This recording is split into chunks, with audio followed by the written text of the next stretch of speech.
Hey, it's Kley. Welcome to another video. This is going to be an exploration of these little guys. They're switches. I'm going to be specifically talking about how they work internally and how you can apply them to anything really, but I'm coming at this from the perspective of guitar. So something you could use inside of a guitar control cavity or inside of a pedal or even inside of an amplifier. I've used switches like this all across there. You might want to be mindful of how much voltage rating the switches are rated for depending on where you're going to place them, but for the most part, these switches here I've got in front of me could be used just about anywhere. Now, keep in mind there are a lot of different types of switches, so you want to be mindful of the naming conventions that are used. Make sure you get the right ones. What I'm going to be talking about today are single pole double throw switches, double pole double throw switches, and triple pole double throw switches. These are the ones that I'm most familiar with and use most frequently. But again, there's a lot of other types. You can get ones that function, this one's got a button that you push down. This one's just got a little toggle switch. You can get ones that do all kinds of different things, really. But these are just kind of on-off, simple, straightforward switches. And I want to explain to you how they work. I think that if you're interested in tinkering, if you can gain some knowledge over how switches work, it's a really easy way to start giving yourself some more tonal options. That's really not that complex, right? If you want to have the ability to switch from one component to another that has a pretty drastic effect on your tone, this is a really great way to do it. So let's go ahead and dive in. All right, we're going to start with this guy. This is a single pole double throw switch. Single pole meaning it's got one column here, so to speak, and then double throw meaning it has two potential options that the switch can throw between.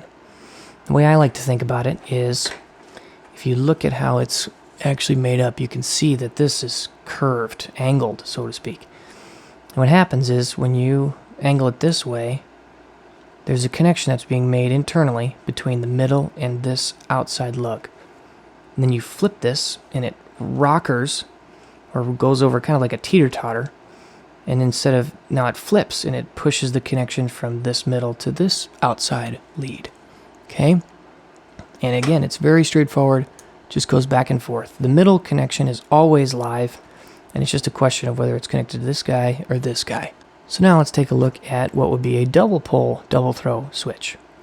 And really what happens here is you've just got two of these singles put together in one enclosure with one switch.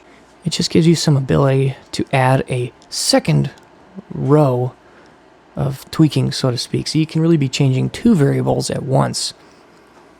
And again, it's the same idea. When the switch is in this position and it's angled this way, you've got connection being made between this point and this point, middle and this left connection. And then at the same time, middle and this connection. So it's kind of like being bridged, right? If you think about the rocker is now just wider so that it rocks between both of those. And then when you flip the switch, you go from middle to this side and middle to this side at the same time. Then let's graduate up to the big boy, the triple pole double throw switch. Triple, meaning you've got 3 rows. Double, meaning you've got 2 potential options to choose from when you throw the switch. So again, this middle, when one part of this is clicked, goes up to this top connection, and then you click the button and it goes down to the bottom connection instead. And then that just happens across all 3 of these. This middle goes up here or down here. This middle either goes up here or down here. So let's go back to our single pole double throw switch and start talking about some examples of where I typically would use something like this in a circuit. Think about this as our input wire. Circuit signals coming in this way. Hits the switch. Now it either has 2 directions that it can go. And let's say we have tied some resistors. So let's say there's a component in our circuit that is pretty impactful. And, if you increase the resistance, it increases gain or treble or something like that. So let's say we've set it up like this, right? So the input of the circuit is going to go to this middle terminal. Then on the top, we've got one value resistor. And then on the bottom, we've got a different value resistor. So now the circuit, and then these 2 resistors are tied to each other and continue onward in the output. So again, the signal comes through to the middle as the input, and then it either can choose one or the other. So when you flip the switch, you're either engaging this resistor or that resistor, which otherwise would sit in the same position in the circuit just as a static choice, but now you've gained the ability to divert either up or down to pick between the two resistors. Now let's take a look at our double pole double throw switch. Now again we've just gained the ability to in and out 2 points instead of just 1. So where might we want to use this? Well, let's say if we want to change 2 things at the same time. You could say you could have one input coming here to this side and one input going to this side. So again, they're both going to the middle, and then same exact concept. Maybe we want to do a resistor of one value up here, a resistor of a different value down here, and then maybe on the other side we want to do a capacitor of one value up here and a capacitor down here. So now when we flip the switch, on this side you're flipping up to this resistor and then simultaneously flipping up to this capacitor. And then vice versa, you flip the switch, you go down to this resistor and this capacitor. So you're gaining the ability to change 2 things at once. Or you can do a direct component drop in and out. What if you could do the input of the circuit here on this middle and the output of the circuit here. You can completely isolate. So maybe you have tying these 2 resistors together and the output would not work for whatever reason. You could put the resistors, you could actually tie them, put this resistor for one leg in here, one leg in here, this resistor, one leg here, one leg here. And you've completely isolated it. You could do that with a capacitor, you could do it with a diode. So you're allowing this to go completely in and out of the circuit. Then we've got our triple pole switch. Now this one is most frequently used as the on-off switch in a pedal. And let's break down what, as an example of what would be happening for that kind of use. Again, let's say our input is coming in here. So this is coming from the input jack of the pedal.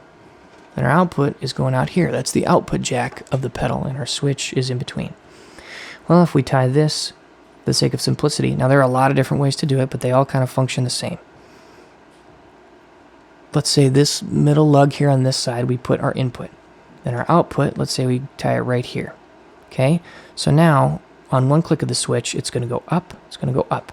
Well, we put a jumper wire right here. That's your true bypass. So your input signal comes in here, it looks up, rides across this wire, and it looks down. Well, this middle one is also looking up. So this ground wire is connected, and you've got true bypass. Well, then alternatively, on the other end, input comes in here, you click the switch, and now at this rung, you send this to the input of your pedal circuit. And then on this side, you have this looking to receive the output of the pedal circuit.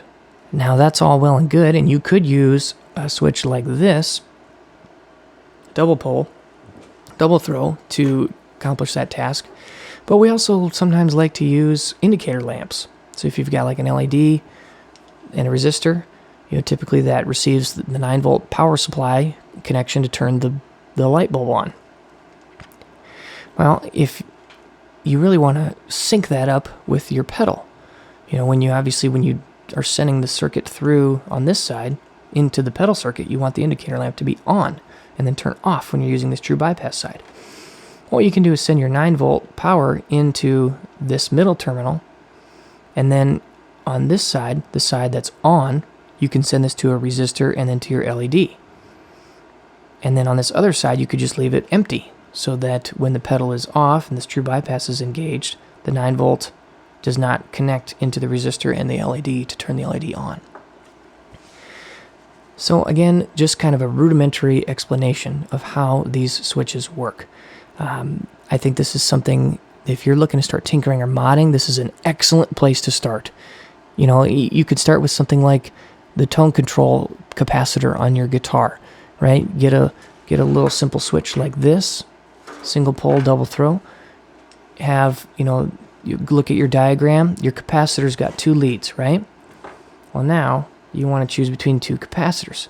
So you pick one side, it really doesn't matter which one. You solder both the legs together and you put it there. And then on this other side, you connect this one here to the bottom, this one here to the top, and then that input comes right here to the middle. And now your switch lets you switch between 2 capacitors.